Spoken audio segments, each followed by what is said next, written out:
بسم اللہ الرحمن الرحیم۔ السلام علیکم ورحمۃ وبرکاتہ۔ ناظرین کرام، آپ کو علم کی آواز میں خوش آمدید کہتے ہیں۔ آج میں نے ایک ایسے مضمون کا انتخاب کیا ہے جس کا نام والدین سے صلہ رحمی ہے۔ والدین سے صلہ رحمی کے بارے میں دنیا جانتی تو بہت ہے، مگر پھر بھی اس پر عمل کرنے سے قاصر ہے۔ آج کے موضوع میں باتیں تو تمام وہی ہوں گی، مگر کوشش کی ہے کہ انداز بیاں ایسا ہو کہ سننے والے کے دل کو بھا جائے۔ والدین سے صلہ رحمی میں حیا کو مد نظر رکھنا ایک ایسا وسیع مضمون ہے کہ اس دریا کو کوزے میں بند کرنا ناممکنات میں سے ہے۔ خدا تعالیٰ قرآن کریم میں فرماتا ہے، اور تیرے رب نے فیصلہ صادر کر دیا ہے کہ تم اس کے سوا کسی کی عبادت نہ کرو اور والدین سے احسان کا سلوک کرو۔ اگر ان دونوں میں سے کوئی تیرے پاس بڑھاپے کی عمر کو پہنچے یا وہ دونوں ہی، تو انہیں اف تک نہ کہہ، نہ انہیں ڈانٹ، اور ان سے نرمی سے بات کر، اور ان دونوں کے لیے کہہ کہ اے میرے رب، ان دونوں پر رحم کر جس طرح بچپن میں انہوں نے میری پرورش کی۔ وہ خدا جسے تمہیں دنیا میں بھیجا، تمہاری قسم کی ضروریات کے لیے ماں باپ دیے، وہ جنہوں نے راتوں کو جاگ جاگ کر تمہیں سینے سے لگایا، تمہاری گندگیوں کو صاف کیا، تمہاری بیماری میں اپنی نیندوں کو قربان کر دیا، تمہاری ہر جائز اور ناجائز خواہش کو پورا کرنے کے لیے خود فاقے کیے، ہر وقت تمہاری بلائیں اپنے سر پر لی، تمہیں کوئی مصیبت کے آنے پر تمہیں شیروں کی طرح جھپٹ کر بچا لیا، الغرض تمہیں پالا پوسا، پڑھایا لکھایا اور دنیا میں کسی نہ کسی مقام تک پہنچایا۔ آج جب بڑھاپے میں تمہاری ضرورت ہے، تم حیا کا دامن کو تار تار کرتے ہوئے انہیں ڈھانٹنے لگ جاتے ہو، یہاں تک کہ ہاتھ اٹھاتے ہوئے بھی شرم محسوس نہیں کرتے، اور کیسا بھیانک نظارہ تم روئے زمین پر پیش کرتے ہو۔ وہ جن سے نرمی اور عزت سے پیش آنا چاہیے، آج تمہیں ان کی خدمت ایک بوجھ لگتی ہے۔ کیا انہوں نے تمہیں صرف نخرے اٹھوانے کے لیے پیدا کیا تھا، یا مکان اور جائیداد اپنے نام کروانے کے لیے؟ تمہارے کچھ فرائض نہیں؟ یہ سب کچھ جذبہ حیا میں کمی کی وجہ سے ہے۔ حیا سے نا آشنا اچھائی اور برائی میں فرق نہیں کر پاتا اور اپنے ایمان کو بھی ضائع کر دیتا ہے۔ نبی کریم صلی اللہ علیہ وآلہ وسلم نے فرمایا، جب تم میں حیا نہ ہو پھر جو چاہو تم کرو، کیونکہ ضمیر کی قوت کا تم نے سودا کر دیا ہے اور ایمان تم میں سے پرواز کر گیا ہے۔ ایک اور موقع پر حضرت صلی اللہ علیہ وآلہ وسلم نے فرمایا، مٹی میں ملے اس کی ناک، مٹی میں ملے اس کی ناک۔ یہ الفاظ آپ صلی اللہ علیہ وآلہ وسلم نے 3 دفعہ دہرائے۔ لوگوں نے عرض کیا، رسول اللہ صلی اللہ علیہ وآلہ وسلم کون؟ آپ صلی اللہ علیہ وآلہ وسلم نے فرمایا، وہ شخص جس نے اپنے بوڑھے ماں باپ کو پایا پھر ان کی خدمت کر کے وہ جنت میں داخل نہ ہو سکا۔ رسول کریم صلی اللہ علیہ وآلہ وسلم کے پاس ایک آدمی آیا۔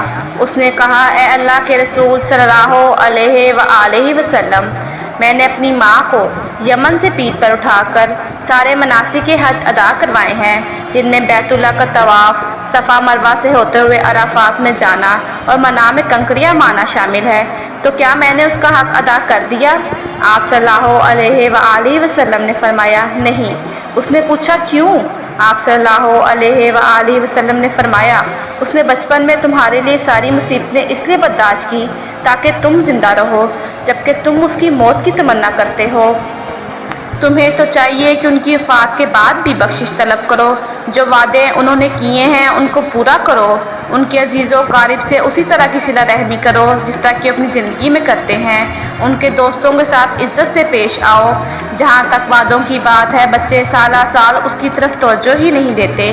جب کوئی قرض والا مطالبہ کرتا ہے تو کہہ دیتے ہیں، ہمیں تو اس کی توفیق نہیں، انہوں نے قرض لیا تھا، وہی جانے، جبکہ خود انہی کے پیسوں پر عیش کر رہے ہوتے ہیں، اور والدین کے نام سے ایسے بری ہوتے ہیں کہ رذیل قوموں کے چوڑے چماڑ بھی ان سے پیچھے رہ جائیں۔ ہم خود کچھ نہیں کر سکتے تھے اور نہ ہی ہمیں کسی نے پوچھنا تھا۔ وہ ماں باپ ہی ہیں جو بچے کی فکر کرتے ہیں، اسے پڑھاتے ہیں تاکہ ہمارے والا حال ان کا نہ ہو۔ ایک دفعہ کسی نے مثال دی کہ ایک آدمی نے بڑی تکلیف برداشت کر کے اپنے بیٹے کو BA کروایا اور اس کا بیٹا افسر لگ گیا۔ ایک دن باپ بیٹے سے ملنے گیا تو وکیل اور برسٹر وغیرہ اس کے پاس بیٹھے ہوئے تھے۔ باپ بھی اپنی غلیظ دھوتی سنبھال کے ایک طرف بیٹھ گیا۔ کسی نے پوچھا، یہ کون ہے؟ افسر نے شرمندگی سے بچنے کے لیے کہہ دیا، یہ ہمارے نوکر ہیں۔ باپ بیٹے کی بات سن کر سخت غصے میں بولا، میں ان کا نوکر نہیں، ان کی ماں کا نوکر ہوں۔ ساتھ والوں کو جب معلوم ہوا کہ یہ ان کے والد صاحب ہیں تو انہوں نے اس افسر کو بہت لعن طعن کیا۔ خیر، اس طرح کے نظارے تو اب روز دیکھنے میں آتے ہیں۔ اعلیٰ پوزیشن میں کوئی کمی واقع نہ ہو جائے، لوگ رشتہ داروں سے ملنے سے بھی جی چراتے ہیں۔ بچے کو جب چیچک، ہیضہ یا کووڈ ہوتا ہے تو ماں باپ تو اس کو چھوڑ کر نہیں جاتے، تو پھر اولاد کی طرف سے ستم ظرفی کیوں؟ اگر بیٹا ماں باپ کی خدمت کرے گا تو ہی بیوی کو ساس سسر کی اہمیت کا اندازہ ہوگا۔ جیسے مردوں کو والدین سے حسن سلوک کا حکم ہے، ویسے عورتوں کو بھی اپنے والدین سے کرنا چاہیے۔ یہ نہیں کہ سسرال کے بعد صرف سسرال کی ہی ہو کے رہ جائیں۔ یہ رشتے حقوق کی کڑیوں میں بندھے ہیں جن سے جڑ کر ہی معاشرے میں امن قائم ہو سکتا ہے۔ اگر کوئی کسی کے ماں باپ کو گالی دیتا ہے تو وہ بدلے میں آپ کے ماں باپ کو گالی بھی دے سکتا ہے، اس لیے ماں باپ کو گالی دینا کبیر گناہ ہے۔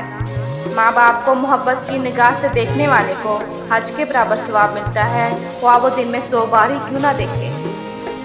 اب موت تو برحق ہے، جانے کب آ کر دبوچ لے اس کا تو ہمیں علم نہیں۔ سانس اٹھنے تک توبہ کا دروازہ کھلا ہے۔